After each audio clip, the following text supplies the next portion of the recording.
গল্প কেমন ছিল নীলচক্রের? আপনার অভিনয়টা ভালো লেগেছে। Thank you so much, thank you so much, আসলে আপনার থানার অভিনয়টা excellent. Thank you so much, thank you. আমরা এখন দর্শকের অনুভূতি জানবো, আসুন শুনে নেই। আপনাদের কেমন লেগেছে নীলচক্র? ভালো লেগেছে।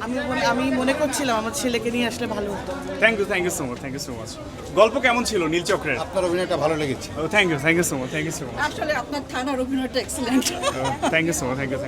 কেমন লেগেছে নীলচক্র? আপনার ভালো লাগছে ভাই? Thank you so much. Average ছিল। আপনার কাছে কেমন লেগেছে? খুবই বোরিং ছিল। এরকম আশা করি নাই। আমি টিজার দেখে আসছি, বাট আমার আহামরি লাগে না, মানে ওর থেকে আরো বেটার কিছু আশা জি করছি। জি জি, থ্যাংক ইউ সো মাচ।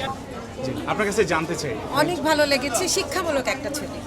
যদি জানতে চাই আপনার কাছে নীলচক্রের গল্প কেমন লেগেছে?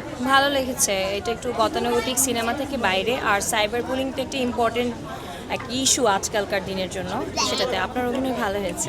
Thank you so much, thank you so much. আমি প্রশ্ন করার সময় আপনার কি হাসি এসেছে? আমার কাছে ভালো লাগছে।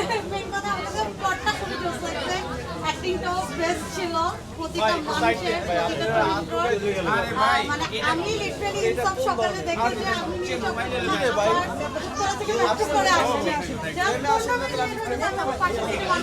আচ্ছা কি চলে গেছে, কিছু কি বাকি আছিল আরো একটা, বাট মানে অস্থির যেরকম রিলেটেড মুভি আমরা আরো চাই।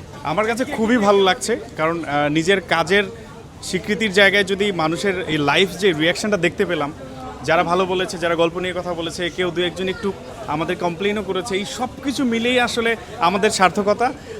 আমরা চাইবো সবাই দলে বলে সবাই সিনেমা দেখুন, শুধু নীলচক্রই না, তাণ্ডব চলছে, এশা মার্ডার চলছে, উৎসব চলছে, প্রত্যেকটা সিনেমা সবাই দেখুন এবং আপনারা কথা বলুন।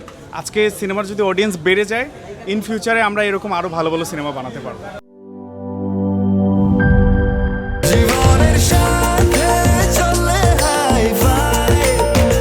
স্বাস্থ্যকর অল টাইম ফ্যামিলি কেক, সব সময় অল টাইম হেলদি লাইফ।